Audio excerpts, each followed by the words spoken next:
Almost there. It's always the awkward silence beforehand. Exactly. Waiting. Oh, Waiting. and here it is. Oh, good. It's already muted. Yeah. Cool. All right. And look, and YouTube is up. We've been talking And for we're about live. 10 seconds or so. What's up, Right? guys? We got a few people in the chat already. Oh, What's up, Lisa? Yeah. All right. Lisa. Let's close that. What's up, Cool. sis? This is going to be a fun campfire. I will say that. Oh, for sure. Hey, guys. Welcome back to another episode of the Crypto Campfire podcast. This is the professor. And Mitch. And today we've got Brian Brinkman.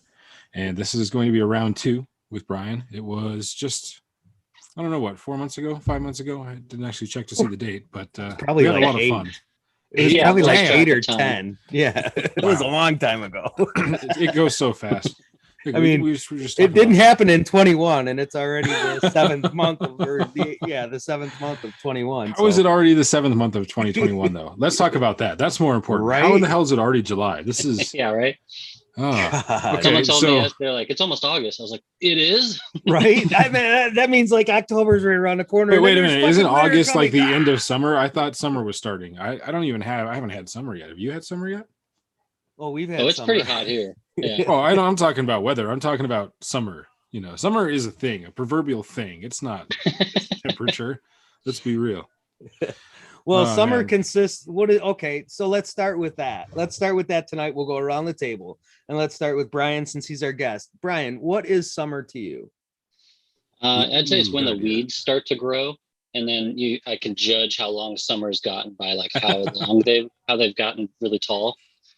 He said weed. I mean, it looks like the Oh, professor got some really good shit tonight because he's like in chill mode. I can tell by the am, way he dude. did the campfire intro. I am Yeah, just not- sometimes not- I like the yeah. slow flow, chill mode. We've got a little bit of grease monkey action happening tonight. So shout out to Big Sky Buds. The best. So what is summer to you then, Professor? You know, that's not too far from it. Like the weeds growing and the grass, and you go get working on the garden. Summer for me is floating down the river, you know, in a canoe. We actually went out in the canoe for the first time last year. You know, using these tubes, but taking the canoe down the river, that was an experience. We actually got caught in a thunderstorm, and we had like a mile of river left. And I'm sitting there. I mean, this is maybe the 3rd time that I've actually legitimately paddled a canoe in several years at this time, right? And I'm out there in the river, 2 of us in a tiny canoe in a fucking thunderstorm, trying to paddle my ass down the river as fast as we can. It's not lightning yet. It's just getting dark, and it's just raining like crazy. And the wind, like, I don't know how I kept it in the middle. My arms hurt afterwards, though. Who was bailing the water out of the canoe? I actually didn't. We didn't have to. I don't know if that Really? was because we got lucky or whatever. I managed to keep us like pretty well straight. It was just the hard part was staying away from the bank, because it was a place where you didn't want to get to the bank. There's a bunch of eddies and just big rocks, and not, you know, it's not. I would be in worse shape if I got towards the bank to try to bail out. So we just had to try to get to the end. Who wants It to all go to went the okay, bank for a but- bailout anyways? Yeah, you go to Ethereum and Uniswap, UBI. You know, I mean, Right. Okay, so let's talk. That just we're gonna go to Uniswap because it just came out, and I'm just Well, wait. what We didn't finish around the Well, table. we were talking about Jesus, summer. man. Thank you. What- I didn't Let's go get a back. summer. chance to even go Yeah, about yeah. what summer is to me. So my summer is So- gardening and floating on the river and doing all that stuff. And Awesome. I didn't. Oh yeah, because the weeds got me all 'Cause excited. the and I weeds got you distracted all on the river. excited. I'm going to talk about weeds. I don't care if it's your turn. I'm going to talk about weeds for a second, and not the Okay. smokable ones. What kind of You can weeds? smoke them. I What didn't. kind of weeds are we talking So I about didn't here? mow my grass like at all this year. We thought, let's just see what grows, because we live in a place where there's like the water table is really high, and just anything will fucking grow kind of in our little corner where we're at. And we got all kinds of different things that grow around. So we just let it all grow just to see what would actually kind of grow naturally. And I was really shocked at the amount of stuff that's really useful and kind of interesting that just grows if you let your yard grow. It's crazy. Yeah, I've noticed that too. This year I had a bunch of wild strawberries come out of nowhere, and also like what they call wild garlic and, Uh-huh. and chives and stuff. It's very That's I was like, amazing. what? I got Where did some this wild come from? strawberries that I went up the mountain, and I brought home a little piece of wild strawberry and tried to propagate it. And it took and it's Nice. just taken off. It loves it here. Apparently, it's like it's spread everywhere. I just have it doesn't usually produce fruit except for one or two here and there, but it spreads. It goes everywhere. Yeah. My raspberries going crazy that I brought home. I mean, it's like I actually went and pulled a couple propagations of a huckleberry plant off of the mountains, and I've just put that in the ground 2 weeks ago. So I mean, they're tough, but if I can get a huckleberry bush growing. My choke cherry's doing well, so I bet I could get a huckleberry going. Nice. So Hey, Mitch, Mitch, what's summer to summer you? for you, Mitch? To me, summer is the smell of barbecues. It is going out and wearing shorts every day. It's that rolling down your window in the morning because it's a beautiful morning and you get that fresh air. I'm one of those guys with the window down. I got 240 air. Even though I got AC in my vehicle, I almost never turn my AC on. It's got to be 100+ degrees. And I got to be stopped in traffic in order to turn my air on because I like that fresh air just blasting me all the time. And I think those are, and the smell of freshly cut grass is another summer ambiance, if you will, that I enjoy. And then the fireflies, usually in early July. By the 4th of July, the fireflies are usually at their peak here in Michigan. And these fields around my house, they look like Christmas blankets. They're just like a twinkling little city of fireflies, and it's pretty amazing. And you don't even need fireworks because you got natural ones. Yeah, and it's pretty awesome to watch. So that is, to me, what summer is about. I love it. Love that. The window one too. I mean, that's almost core to me, and I didn't even think about it. Like, there's a point in time where you can have the windows rolled down while driving down the road at night and it still feels warm. And that's the beginning of summer for me. Right. So yeah. I'm glad you mentioned that. Something about a dirt road and some warm summer air. That's like life, isn't it? It's probably like 2,500 as a country dirt songs road about that. Sometimes you get the washboard. Yeah. It's all fun. Exactly. Shakes the rust off the dirt's truck. where it's at though, man. Perfect. Like, get some big tires and some dirt and have a good time. Mud is where it's at, actually. Mud is where you get stuck at. Yeah, that's the best. Can't get out of here. You got to climb out the window because you're rocker deep in mud. That's always my fun. favorite mud road got closed. Brian, you go mudding? No, I have a CRV. I don't have like a good That's mudding perfect. vehicle. I don't either. I take whatever I make. No, when I grew up in Nebraska, there was a lot more dirt roads, but living in outside of New York City, there's not. You gotta probably drive a while to find something. I'd probably find a few. Upstate New York, yeah. Right on. So let's talk about the Versus project. There's a lot to talk about because it's been so long since we last talked, but I kind of want to start there because that's sort of the freshest on my mind. And I kind of like the way you did the auction and seeing if like the additions outpaced the 1-to-1 and all that. That was fun. So talk about the concept behind that. Yeah. So they came to me a little while ago.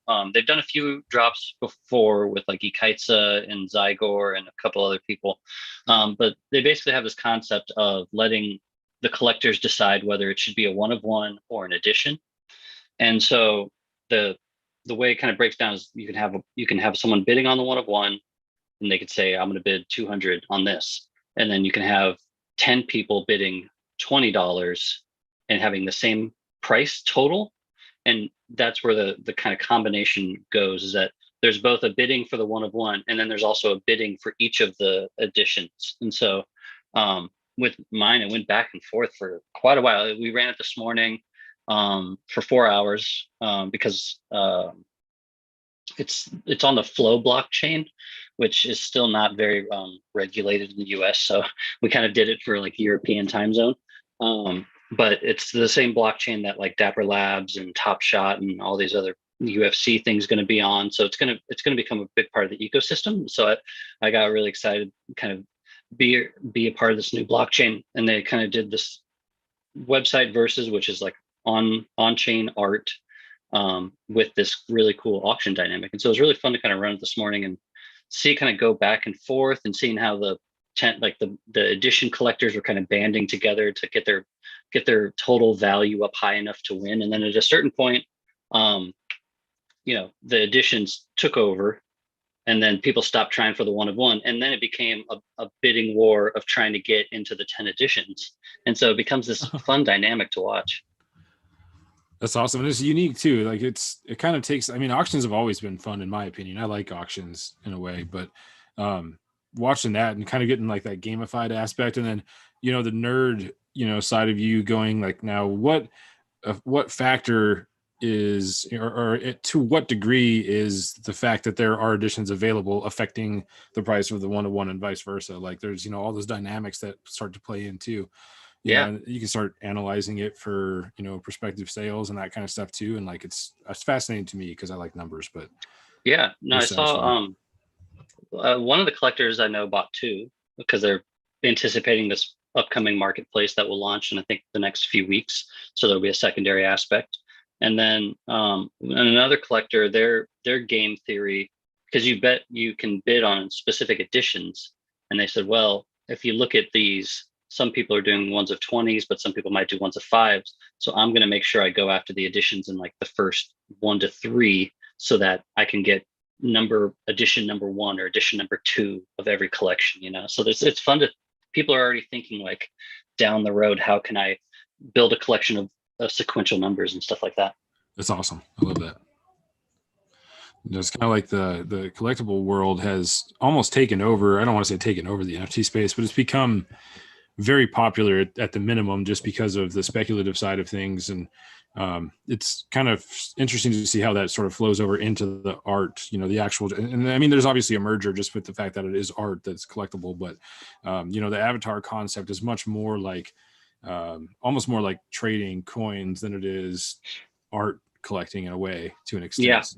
Yeah. There's, you know, I don't want to get too far down that rabbit hole, but it's kind of an interesting correlation. I like to collect the avatars. I mean, I love illustration, and so that's something in the space that I hadn't seen a whole lot of when I started. There was a lot of 3D and a lot of traditional painters, but there wasn't a lot of 2D cartoon illustration artists in the space. And this has kind of brought that aspect to a huge degree. And now you're seeing all these projects that are built around this idea, which I think is really awesome. And then it's something, you know, I foresaw to a degree, but never to this amount when I did my Art Blocks thing last January, which was a 400 edition generative character project. I saw the space moving towards collectibles, and that's why I kind of had that, like, if you click it, puts them in a box, and they're kind of like this toy. And I saw NFT collectible toys being like a thing, but I never anticipated the rise of CryptoPunks as a profile picture leading to this avatar-based mania. But it's really, I mean, I've been really enjoying it. It's fun to, and it makes total sense because everyone in the space, not everyone, but a lot of people in the space are anonymous, and they want to have something that reflects their anonymous personality. Exactly. It's perfect. I love it. Seeing all the different pieces in the avatars, like you're saying, is pretty neat, you know. And the thing is that there's still so many people that are in crypto that are, you know, they've been overwhelmed by hearing about NFTs, but still really haven't dug into them and still don't completely understand, you know, what it is about them that's making it such an exciting time for a lot of different people, content creators, artists, you know, creators in general. You know, there's different levels of talent, right? So like one guy might have really good talent digitally. He can make anything on the computer and mix colors and make it look really badass and do some essence to it and whatnot. And then there's, you know, there's the painters, and then there's the crafters, and then there's the illustrators, you know. And when I think of somebody, and sorry, but my circle is small when I think of my NFT friends. Benza is probably one of the more well-rounded that I've seen because of what he puts out. You know, he does put out digital stuff, but he also puts out his chalk art, and his chalk art realistically is sketch art. And you know, if that kid put pencil to paper and, you know, did what he could do with this, it's just amazing the levels, different levels of talent that he has. And I guess where I was going with this is that everybody has to find their niche. And I think the issue is a lot of people look at it and say, well, what's so big about, big deal NFTs, right? People are getting rich off of it. It's just another get rich quick scheme, blah, blah, blah. But it's so much more than that when you get into the societies, when you get into the communities that surround these different artists in these different realms. And that's where I think the true NFT is at, rather than just the superficial layer of it. Yeah. Yeah, definitely. The community plays a huge part into it. I know everyone says that like term is overused, but especially with the avatars, I mean, it's because each of these projects has success because there's 2,000 people all in a chat room talking about it together. And that's a dynamic that, before NFTs, you saw it in like Facebook groups to a degree, but they were always much more like open-ended and not so funneled in such a specific way that people were invested monetarily. And so it's totally an interesting dynamic. And when I did my Nimbuds, I had 400 collectors or whatever. I started to see that, and you go, okay, well, this is actually like having this amount of people invested in one thing. And I think a lot of the open edition Nifty Gateway artists like Trevor Jones saw this as well, where you go, okay, I have 700 collectors of this piece. I have to build something around the future of this because all these people are banding together around this thing. And so that, I think that creates that started to create this whole new dynamic of like clicks, Oh yeah. And so dynamics and community is like a really important connection too, because one of the other projects of yours I wanted to talk about is Betty's Notebook. And like that totally bridges the concept of taking a community and allowing them to interact with the art like Async does so well. We actually had Conlon on the show last night. It was a pre-recorded episode. Oh, awesome. So it won't come out for a little bit here, but I can say all the stuff first and beat him to the punch. Exactly. So I mean, one of the things that I've been really excited about lately is async music. Like that's such a cool concept of taking async art and then transitioning it to music. So you want to talk a little bit about that project and sort of how it's really revolutionizing the NFT space, in my opinion. Yeah. Well, I mean, the project itself had life before I got involved. Sam and Nick had kind of created this beautiful piece based on Betty Klink. She believed and wrote about in a diary hearing the distress calls of Amelia Earhart on her radio when she was a child, and this was almost like 100 years ago. And then she spent her whole life trying to tell the story. There's what they call corroborating facts that say that that it's very possible that what she heard was real and it could have bounced off the stratosphere in different ways, because she was writing down stuff that only someone would know, like what was in the closet of Amelia's house kind of stuff. And so she was trying to tell people the story for a long time, wasn't really getting a lot of attention. And then towards the later part of her life, people started to take it more seriously. And so Sam and Nick took this, built it into a play. The music itself is using Betty's real voice along with the choir. The whole entire thing is made out of choir singers, all the parts. And it creates this 20-minute kind of cacophony of what maybe like a storyline of what the radio was playing. And so you hear bits of old 1920s radio pop tunes mixed with Betty talking about what she believed she heard, mixed with the words of Amelia Earhart that were written down. And it's this kind of crazy storyline of experiencing that moment. And so they came to me with that and they go, okay, well, Async. For people that don't know what Async is, it's a wonderful website where you can create art that's broken into layers, and those layers can be changed. And so the people that own these individual layers can decide what the piece of art looks like to the public at any point in time. And so they wanted to take that concept, bring music into it, which meant the music had to be broken down into stems, which is like if you're thinking of a rock track, you got the singer, the bass guitar, the drums, whatever else. Each of those things could have different rhythms, different sounds, different tones, and the owners of these layers can decide what the song sounds like going forward. And so we wanted to take that technology, bring it into this Betty's Notebook, and then create kind of like a living album cover. And so depending on how the song sounds, the visuals of the album art changes as well. And so it's this very kind of complicated puzzle we had to put together over the course of, I guess, like 4 or 5 months. But Yeah, it came together really nicely, and I think everyone was really proud of it. And and there's also, a whole nother level to it with these kind of ownable music tracks where it's almost like buying an MP3 that you can mint based on whatever the mix is. And then down the road, we're also going to be working on a physical vinyl record release with a bunch of other artists. So it's still very much a live project. I love that. Yeah, it's cool being able to have people interact like that, and it's having the final product change as people update it really is just something that you couldn't do before. I mean, you could make something like that before, but it didn't really exist, and Async's programmable concept just totally inspired it and made it happen. So, Yeah, it's a totally new way of kind of owning music and having ownership of music. And I think that's really the puzzle that a lot of musicians are working on, and a bunch of different musicians have different ideas for how you can give ownership to listeners, whether it's monetarily or control over the sound. And I think it's awesome because it's like stuff that can only be done using this technology, and that's what always interests me. yeah, it's so awesome. And we, it wasn't something that he said that Async was working on, but we talked a little bit about the concept of having, if for example, let's say there's a programmable music song, and it could be eventually integrated so that could be on Spotify or iTunes or something like that.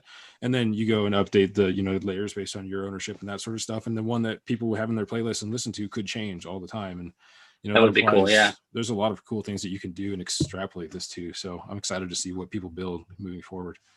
Yeah, and I mean, the launch of Async Music had such a wide variety of music genres, and I'm really excited to see what other musicians kind of come and expand on the concept, because I mean, it can go a million different ways, and it's really exciting in that sense. It really allows a band to have full control over every aspect of their song, but still also give that randomness to people.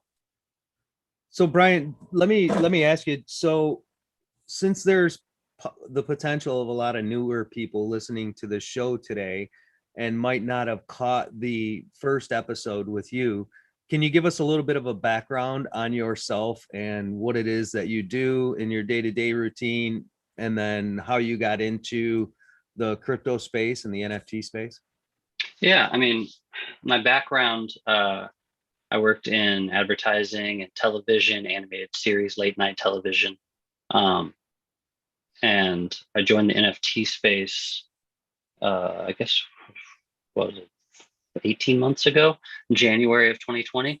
And so, yeah, I think the last time I was on the show, I was still working at the Tonight Show with Jimmy Fallon. But since then, I've gone full NFT, which is very exciting. Oh, wow. Oh, you went mute. Yeah. Yeah. Had some distractions, but No, it's no worries. wow, to go full NFT, that's pretty awesome. So that's all your focus now. Yeah, no, it's really great because I mean now I'm able to do, I had a Nifty Gateway drop last month, the Async Music drop, and I'm just the past 3 weeks I've had a auction every week, so I'm certainly keeping myself very busy. And I also just became an advisor on NFT's WTF, which is a growing news source for NFT news, if anybody's looking to subscribe to NFT news. And so, yeah, I'm finding lots of different ways to kind of, both be creative and help build the space in fun ways. That's sweet. That's awesome. So I want to talk about a little bit the animation industry, and sort of you posted a tweet a while ago, maybe last week or something like that, about how NFTs are totally going to disrupt the animation industry. And you're absolutely right. Can you, this is the hope, but I think it's definitely the case, right? I mean, there's because NFTs are, it's not just like a few platforms. This is a fucking architecture / technology that's built, and it expands so much stuff. I definitely think it's going to disrupt it in a lot of ways. I'm kind of curious your thoughts on what you think is going to change. Yeah, well, I think there's a few ways that I think it's disrupting the animation industry. One, you have something like, I think I was talking about Stoner Cats, which is a new kind of crowdsourced animated series done by major Hollywood studio animators out of their houses, essentially, and doing a show about cats doing drugs that they probably couldn't get on television very easily, because adult animation, with the exception of maybe Rick and Morty and BoJack Horseman, is very hard to get on television. And even when it is, it's hard to keep it on television. Look at Tuca and Birdie had to struggle to get a second season, and that show's fantastic. And so you see stuff like that, and you see this as a source of revenue to produce a show and get fans involved in it. So I think that's one aspect. And then the other aspect is you see studios like Fox has a new animated series coming out that will have an NFT distribution company built around it, distributing NFTs based on that show. I don't know a lot of the details about that, but I know animators in this in the LA like area that are now focused on making NFTs, and that's a totally new job that didn't exist in the animation industry a year ago. And so I see a lot of potential for just jobs, which is great. But then there's also this, all these animators that have their own concepts and ideas, based on these experiments with Stoner Cast and other things. We're going to start to see more Kickstarter type situations where people find ways to kind of make their dream ideas a reality via the space, which I think is fantastic. I love that. And I like, that you mentioned jobs. That's a really big thing too, that the blockchain space, obviously we know that there's a lot of jobs in crypto, but in NFTs, you typically think of art. And so you typically think of this as kind of like an artist collector relationship, and often forget about the marketing side of things when it comes to big business. And this is like having a web page now in a way. Yeah. Like every brand that has a following or a community of people who would like to purchase something related to that brand has an opportunity with NFTs. Whether you're minting just like your logo. I mean, Nike could mint Nike NFTs with their fucking swoosh and nothing else, and they would make millions of dollars. Like, yeah, probably. It's one of those things. Everybody's going to be doing it. Like you're going to have NFTs of some sort at some point. It's kind of what it is. Yeah. Well, I think when I left my job, I told a lot of people that I foresee NFTs as being the next app store boom, where 10 years ago, Apple put out the App Store. Every company wanted an app, and they were hiring developers and artists to design these apps. And you saw all these games come out and make a ton of money. And you saw all these other things, and I see that exact same thing happening again. And all the companies in Silicon Valley that wanted to get in on that App Store stuff, they're all getting in on the NFT stuff right now. Yep. And it opens up so many pieces of like, you got to have somebody to mint the NFT and understand the technical side of it. So even if you're not artist, there's still a job for somebody who can take the logo and mint it, right? And then there's another job for somebody who can handle the accounting side of the money when it comes to crypto, like somebody who knows where it goes and what a fucking private key is. At this point, there's different levels. It just keeps going and going because, as we've talked before, the crypto space spans literally everything. So it just changes the whole landscape. There is a huge shortage of developers right now. Solidity, UX, whatever. There's a huge shortage, and I if any developers out there that do websites or whatever listening, like, start learning that stuff because it is in high demand, and there's a lot of money to be made right there because there's a lot of artists and designers in the space. There's not a lot of developers. Yeah, that's a very good point. Well, they've been saying for years. I mean, let's go back 20 years, 15 years. Technology is going to be the way to go. You need to get into IT. You need to get into development. You need to get into computers because that's where everything's going to be. And, we're at that point. We've been at that point for 10 plus years now, probably 15. But it's incredible how much need there is in the technical space. And it's almost like things are flip-flopping because we're seeing more tech stuff and we're seeing more digitized stuff and we're seeing more automation and we're seeing more algorithm type things. And what we've all grown accustomed to over the last, a couple thousand years has been hands-on, right? Yeah. So now everything's changing and that mindset's changing. And I think what's happening is a combination of things. One of the biggest things that fear me of what's happening is people losing sight of what it's like to spend time with another individual or people in real time, in real life, and not just over a screen, right? And I think that that's something that needs to be cemented into everybody's routine, whether it's weekly, daily, monthly, whatever it is. You need to unplug for a while and go do that, right? Because no matter Yeah. how exciting this is that you're doing, you're missing out on so much more at the same time. So I think there's a good balance thing to be said about that, and a necessity for balance.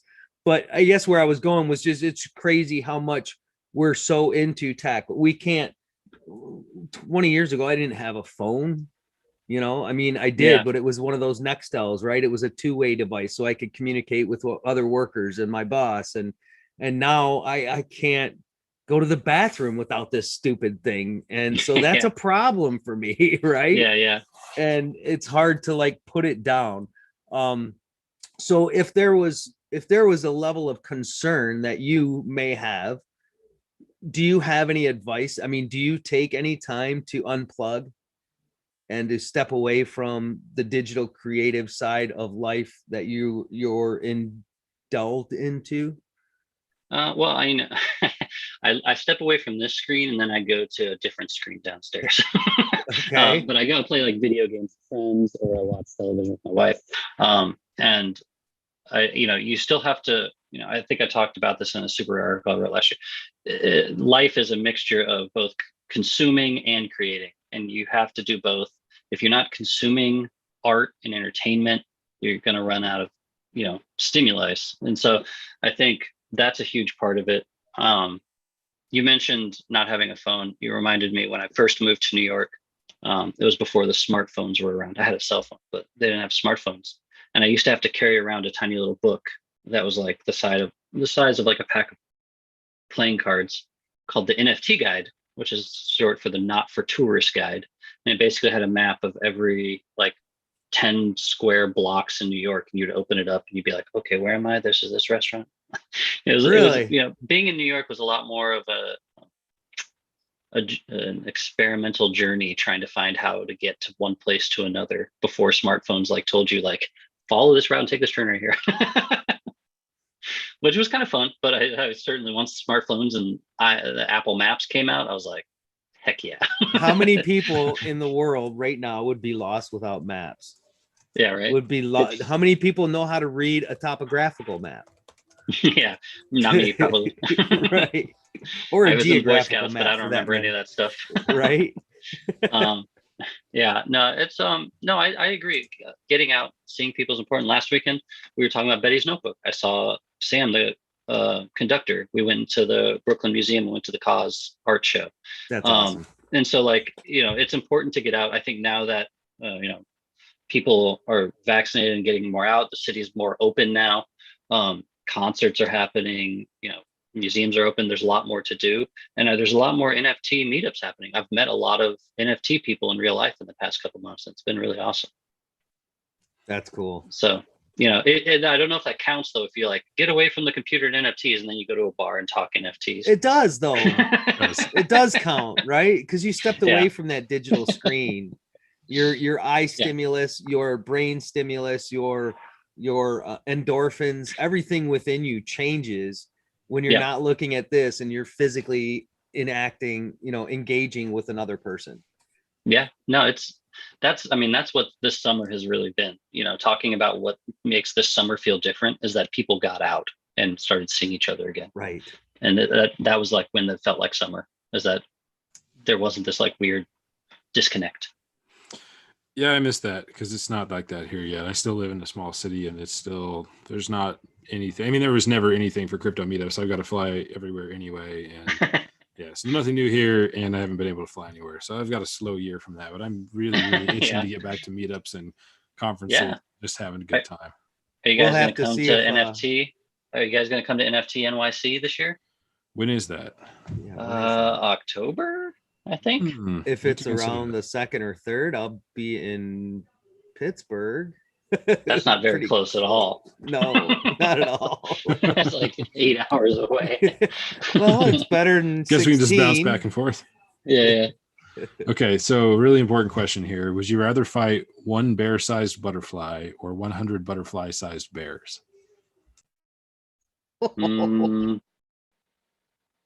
Butterfly-sized bears. I think a big butterfly would probably like do that like kind of moth or a wind gust at you. Yeah. You wouldn't be able to get close. I think it would just be more terrifying too. Just a big butterfly like that would be. Yeah, butterflies are scary when you zoom in. Their wings are pretty, but their faces are just disturbing. Yeah, everything is horrifying about, most bugs when you zoom in really close are much more offensive than they are. Are we talking like monarchs, or are we talking what kind of butterfly? That's a good point that we should define, because there are much scarier butterflies. Yes, too. there are. Okay, you define the butterfly and then answer the question. It's that one from the Silence of the Lamb poster. There you go. Oh yeah, that with was the cool. Salvador Dali skull on it. Oh, Nice. dang. I definitely don't want to fight that one. Can you imagine fighting 100 butterfly-sized bears? I think that'd be pretty fun. That's Lots- a you have Wait, lots of little don't we bites. do it every day on That's like- Twitter? Yeah, that's like fighting 100 mice. That's true. If you That's just have the true, yeah. right implement, then it gets really fun. Yeah. Do they fly? That's the question. Because if not, you could just kind of scoop them up. Butterfly-sized bears, so it's just like mice. You could Right. just corral them into a little mouse trap and carry them away. Yeah. Just dustpan. Oh, okay, but when you're thinking on a scale of like 1 to 20, yeah, okay, you could deal with that. But 100? It's true. Ah. I have a groundhog in my backyard, and that's like a small-sized bear. Yeah. Yeah, they are. Are you fighting that currently, or just letting Yeah. it? It's Win. fighting our strawberries and blueberries, so it's winning that fight. Yeah. Oh, They tend to do that though. They're kind of. Yeah. It's entertaining though. We've got Prairie Dog Town is like, as funny as that sounds, like 60 miles from me, and you can pull off of the highway, and it's just like they've decided that this prairie dog colony is a protected area, and so they like fenced it off. I think I've been there actually. It's like Oh, really? Colorado, right? No, Montana. Montana. Okay, maybe not. I did go to Yellowstone once, and I remember going to like a prairie dog area. They're so cool. Well, Yellowstone's like an hour south of me, so if you went through Yellowstone and then you went north of Yellowstone at all, you probably would have passed it like through Big Timber Maybe. and Bozeman. So you never know. But I mean, when you enter the park, do they give you a big like mallet? there's not. You don't. This is Montana. Okay, the park. You pull off the interstate and you drive like a quarter mile down the road, and there's a sign that says Prairie Dog Town. There's a fucking road, and there's like a little fence that's just some trunk, like tree trunk stumps and chain that goes through it, and that's it. Like it's not a park. There's not a person there. There's not. So you don't a see gate. a bunch of prairie dogs popping You their do. heads There's up just like in the shitloads of video them. game? Yes, but So there's that's no. my answer. They But give there's no you people hammer. monitoring them. That reminds me. I didn't listen to your actual question. I know, it was a joke. It went Yeah. south. Growing up, I went. You remember to, that grease monkey, right? Yeah. Yeah. I think it was South Dakota. Growing up, I went to a place called Bear Country, USA, Uh-huh. and it was like you just drive in and there's just hundreds of bears, and you just try not to hit them with your car. They just like Nice. hang out around the side of the road. It's like Pretty Yellowstone terrifying. with the bison. Yeah. Although this year's different. There hasn't been as many animals out. Like we've driven through Yellowstone a couple of times, and there's millions of people and much less animals wandering around right now. So it's kind of Yellowstone weird. freaks me out. I mean, Yeah. when I was a kid, the fact that you just walk up to these boiling pools that you disintegrate in scared the crap out of me. Dude, they found somebody in one of them like earlier this year. Don't tell me that. He wandered out, and they couldn't find him. And then they flew the drone, and you could see his like the shape of his body, the shadow of his body, on the edge of one of the hot pots. Like Ugh. fucking. Yeah. I mean, but people That's die in Yellowstone like every year, falling off. I mean, cliffs. growing up, I That's assumed they have more barriers, but it used to just be like you could just walk up and like look over it, and there was no railing. It was very like It's still pretty much a boardwalk. They've got some railings and stuff, but it's still pretty open. They haven't done a lot of changes, so the whole place smells like farts. yeah, most of it. It's So all you get fresh. up like away from the. Everyone was from like, the- "It's so beautiful," but it smells like farts. not as much as Thermopolis, Wyoming, though. Yeah, Yeah, but it's just they've got a natural hot spring there too, so it's the same thing, just all the sulfur. So yeah. I mean, it's like an alien world in some of the areas of Yellowstone. It's yeah, totally it really weird. is.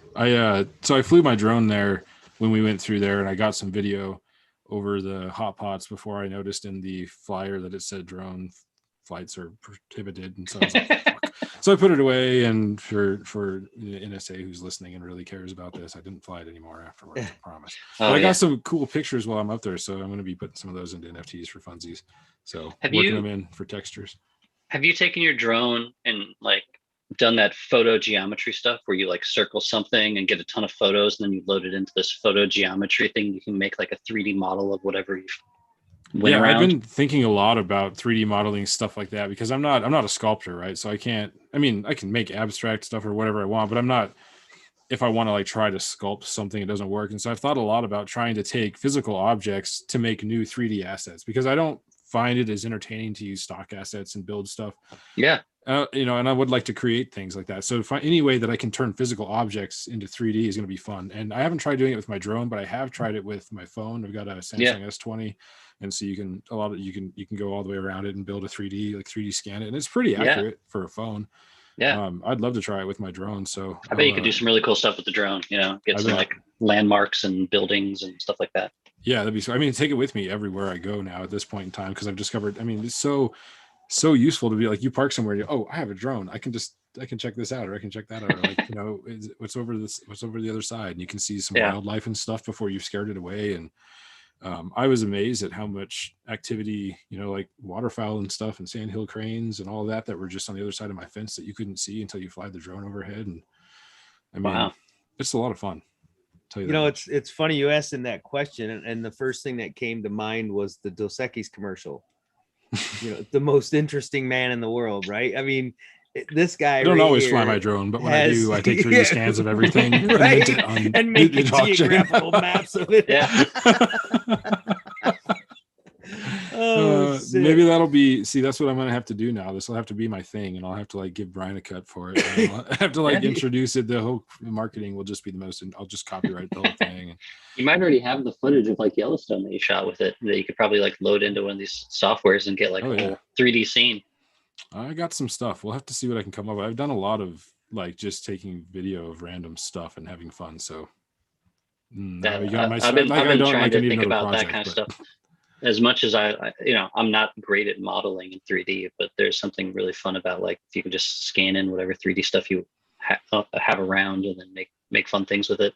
Yeah, I love that so much because I mean, so much of what I do is like bridging all sorts of different mediums because like, I don't like to just sit down and only do it one way. Like I like to take some acrylic and mix it with a photo and digital, stuff and just some like scribbling and like everything and throw it into one.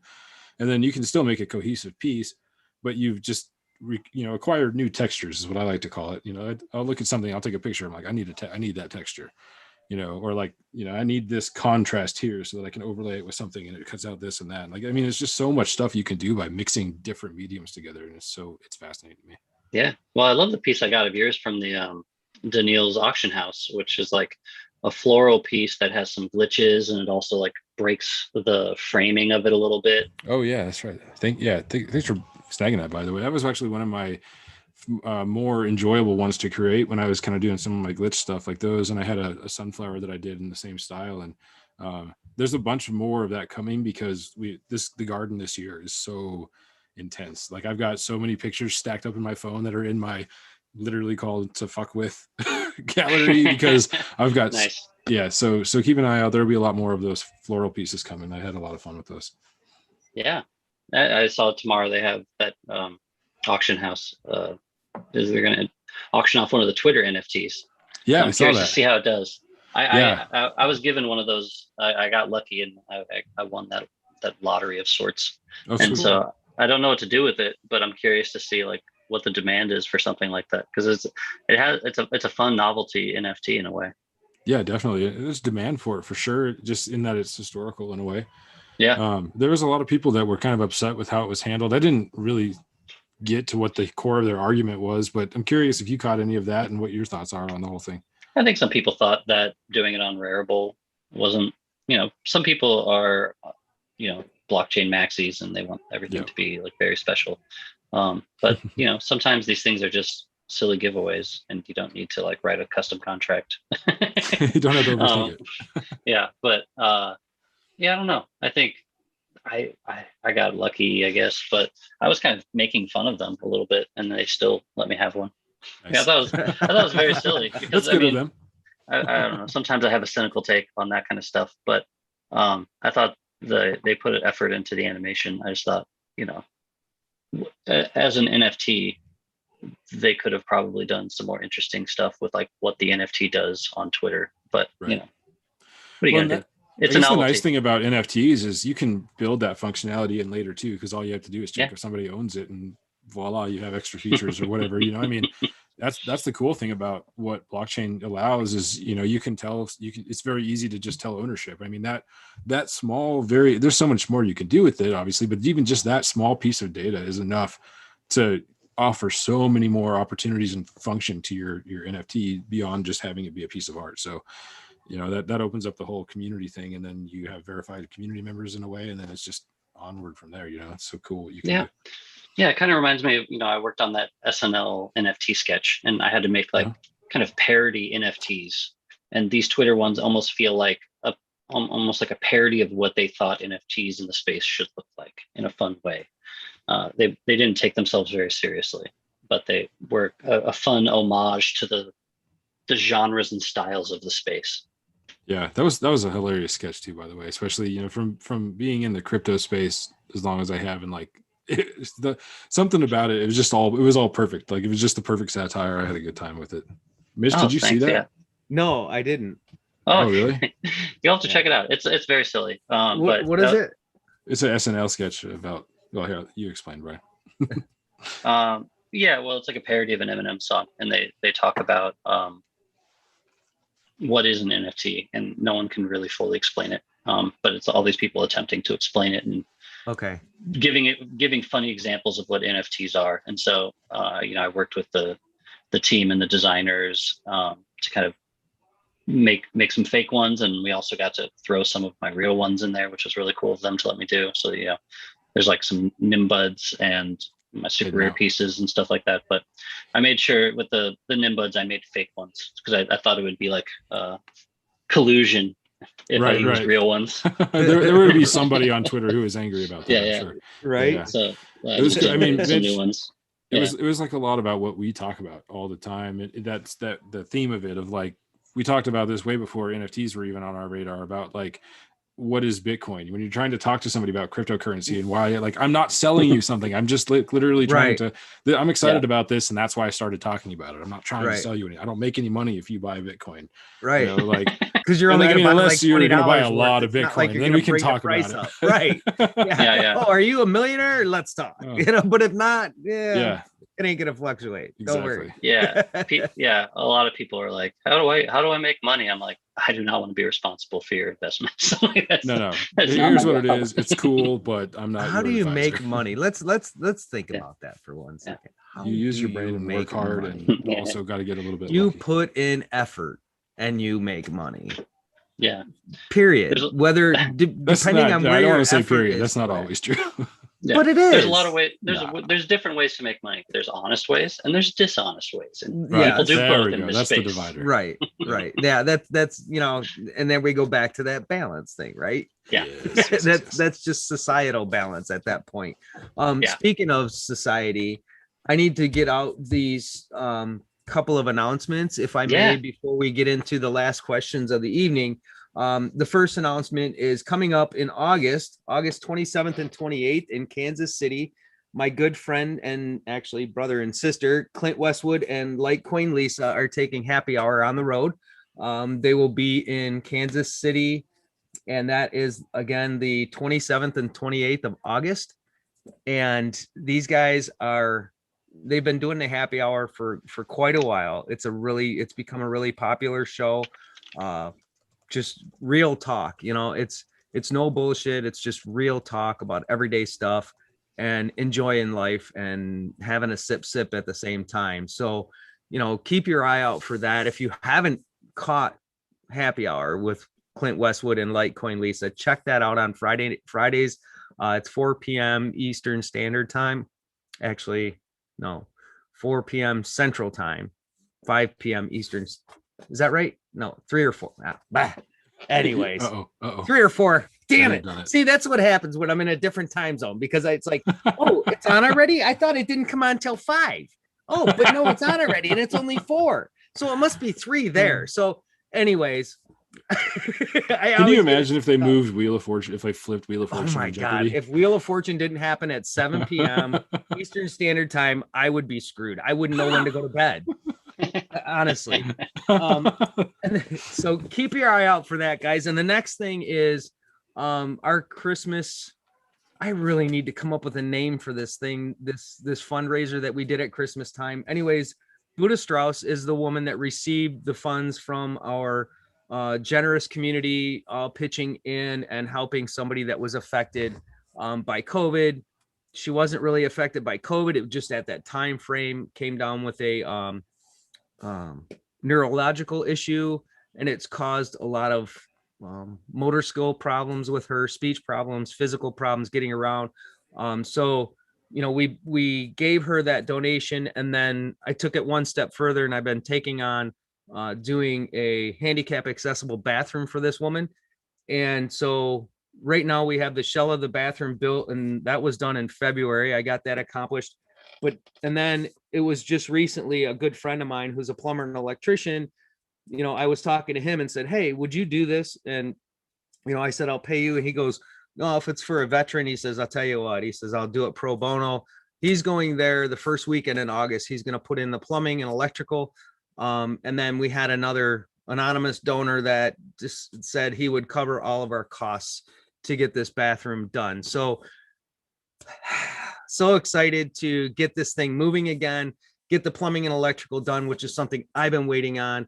Then I can get my ass back to Illinois and get the insides of this bathroom done for this lady so that she can use this bathroom as a necessity. So nice. Just a blessing. Amazing. And, you know, great vibes that I wanted to put out towards everybody. And it's pretty amazing to see it all happening and coming together. So yeah, so that's the announcements for tonight. Beautiful announcements.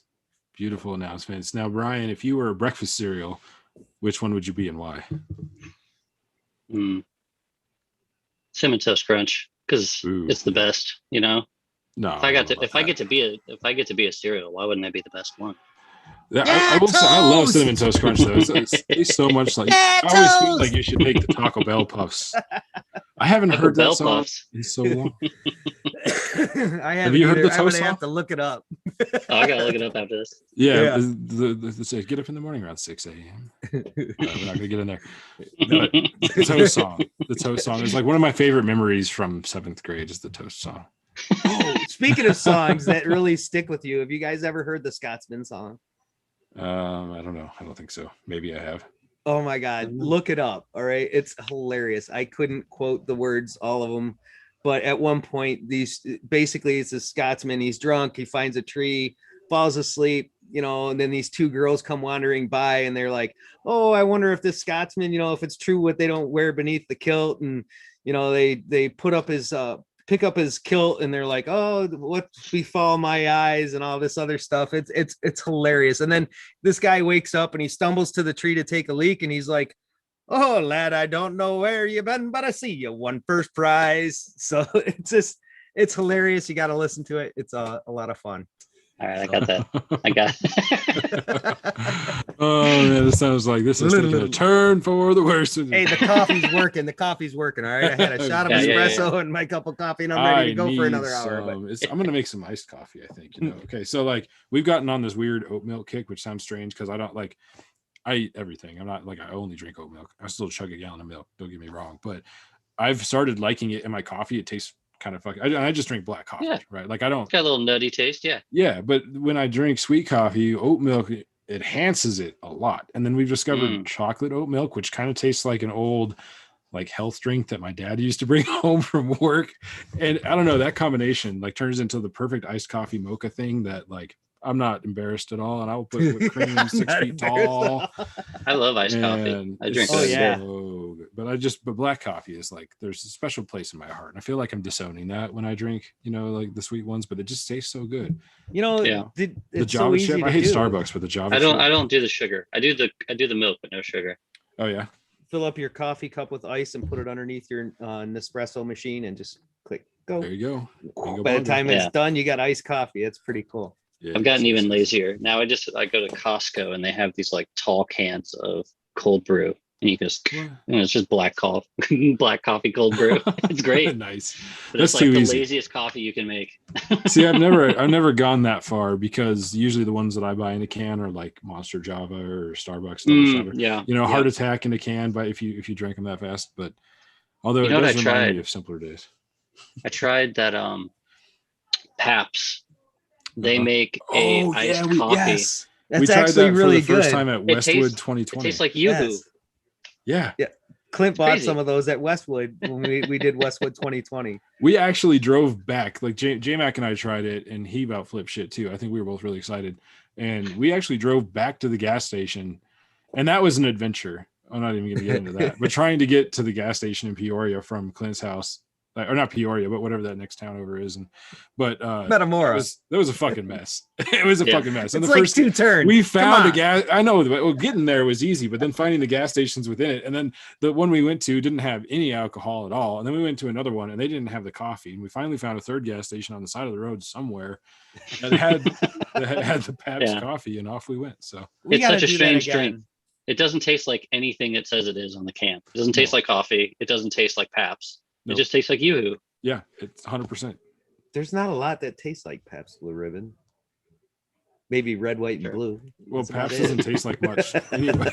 That's why you can't taste anything but the Yoo-hoo. This is just That's true. Yeah. Okay, so there was a correction. It is 4 p.m. Central time for Cool, we got the happy number. hour. I Sweet. wanted to get that out. And Lisa also said that Mame Crypto is a supplier of ceramic tile and stuff down in California. And she said she would be willing to donate the tile for this bathroom if we could find somebody to cover the shipping and get it up to Illinois. So beautiful. Throwing that out there too. A lot of great Amazing. people in this community. Love it. Yeah. For sure. Shout out to everybody For that's kicked in on that. That's just fucking amazing of all of you. Brian, Yes. is there any just tell us that you got take 5 minutes and just tell us what you got going on, if there's anything exciting, any announcements you've got. Yeah, I have a live show to promote. In I guess a couple weeks, August 15th. I do a monthly live comedy show called Picture This, and we've been doing it virtually for the last year and a half, but we're bringing it back to Brooklyn at the Bell House. And it's a live show where cool. Me and 6 other artists draw live improv drawing to stand-up comedy on a projector screen behind them while they're telling jokes. Nice. And it's really fun because it's off the cuff. You kind of listen to the jokes, you try to punch them up and make them funny or illustrate them, and you get a bunch of different artists. We have people from like New Yorker cartoonists, we have people that work on Nickelodeon animation shows. Oh, dude, that's gonna be cool. It's a blast. And we get Oh, some yes. of the some of the funniest comedians in New York and LA. The show also happens in LA. If you live in LA, I recommend seeing it as well. But I've been doing that show for 5 or 6 years now, and it was kind of tricky to figure out how to do it virtually for the last year and a half. How bad? Comedy shows without laughter is tough. Right? It's But, like, I imagine trying to gauge would be a little difficult. On a technical sense, it's great, but it doesn't have the same effect. We had people laughing on microphone, but it just isn't the same as being in a room with 100 or 300 No. people laughing. You Somebody feed look off at the that chat. energy. Are there any lulls? Any LOLs? yeah, we got 30 So- people laughing in the chat. It's all good. Yeah, I'm excited. I'm excited for that show. The last time we did it at the Bell House was like our 2nd year anniversary, and I drew for John Glazer, if you're familiar with him. He was on like Parks and Rec, and Delocated was his television show on Adult Swim. He's a funny guy. Oh, Okay. yeah. Oh Nice. yeah. So what kind of what platform will you be on? Will you be on YouTube or? For that, Yeah. that's live. That's live at a venue, so that's like a Live 300 in person person. venue. Yeah. Okay, but as far as people that want to watch it, is it something that's going to be Unfortunately, streamed? You got to be there. Got to be in Brooklyn. God, We sounds like we need to go to Brooklyn. We've been doing the live stream one for a year and a half. Maybe we'll do another live stream one eventually, because the fun part about doing the virtual ones is I was able to do it with my buddies Mike Mayfield and Mike Hollingsworth, and a bunch of Brandy Posey out in LA. The Mikes, they work on let's see, Mr. Pickles and BoJack Horseman and The Midnight Gospel and a bunch of really fantastic animated series. So it was fun to get to see them virtually and kind of collaborate. But Right. I'm excited to do it in person, because I get That's to go, awesome. like you were talking about, getting to hang out with other people. Yeah. This is a I might way have for to me go to to go New hang York out with on the other 15th. artists and stuff. So it should be fun. It's, if you see me beforehand, I'll probably be pacing around stressed out, because I'm also No. running the tech in like organizing everybody to make sure that they're like What? ready and all that. So That's not it's fair. Hire someone. it's a yeah, right. Yeah. So It's so much a- fun to do it yourself, though. There you yeah, go, guys. I'll So probably be drinking a whiskey, stressing out. if you're Nice, listening nice. to the show and you're interested, if you're in New York or plan on going to New York around the 15th of August, check out Bryan's show. Picture this. This is going to be pretty incredible. If I can make it, I'm definitely going to try to. A little short Cool. notice. You know, it's only 5 days after Well- my birthday, but maybe it'll be a late birthday present, right? Well, hopefully we'll get back to doing it every month. You know, that's the goal. That's what we did before. And so There you go. it'll hopefully lovely. become more of a back into rotation as long as the city stays healthy. Right That's on. awesome. Right Well, I can on. say that New York has to be on our travel destinations anyway, because I know somebody who I happen to be married to that would really love a To go New to the York Big City Apple. trip. That's like of the cities, like of big cities to pick from. That's the one, you know? Yeah. So There's a lot to do here. yeah, I mean, like I love Seattle and I love LA, but I've never been to New York, and that's the one that they would love to go to the most. And so we got to Yeah. make that trip happen. It's coming back. I just bought some tickets for some concerts. I'm excited. Like live shows Sweet. are happening again. It's All right, somebody get finally me on a back. goddamn airplane right now. I'm ready to go. I miss live music so much. I'm so excited. Hell yes, it's the world has changed. It has, and I'm so glad that a little bit of that is coming back. So Yeah. heck yes. Awesome. All right, guys. Thank you so much for listening tonight. We hope you guys enjoyed the show. This has been a lot of fun talking with Bryan and the professor. It's been a great time. Thank you all for joining again. And, you know, if you guys like, get up there, smash that like button for us and Smash. subscribe to the YouTube channel. And, you know, those subscriber counts are going up nicely. It's nice to see newer people coming in and viewing our content. And we hope to continue bringing you guys pretty amazing content on a regular basis. So stay tuned for our midsummer Crypto Campfire Campfire Midsummer Midnight. Night NFT Marathon coming out July 31st. I think is when Yes. we're going to drop that, right? July 31st, or was it? Yeah, definitely July 31st. Yeah, it was that last weekend in July. Yeah. July 31st. And there's speaking of NFTs, we've got some super secret merch action happening. Yes. Whoop, Whoop. we've got some cool we've got a surprise audio Oh my gosh. episode sort of thing happening. We've got 8 NFT artists slash platform slash etc interviews, and I heard there might or might not be a bonus episode. Yeah. I don't know. So, but it's all coming out. It's all going to release on the same day. You're going to have a whole weekend of Crypto Campfire. And, Oh, yeah. let's do it. Let's do it. All right, guys. Ready. Bonfire. The Till next bonfire. time. Have a good one and enjoy the blaze. Take it easy. Have a good one, Brian. It was good to have you on. Peace. Thanks for having me. Anytime, brother. Anytime.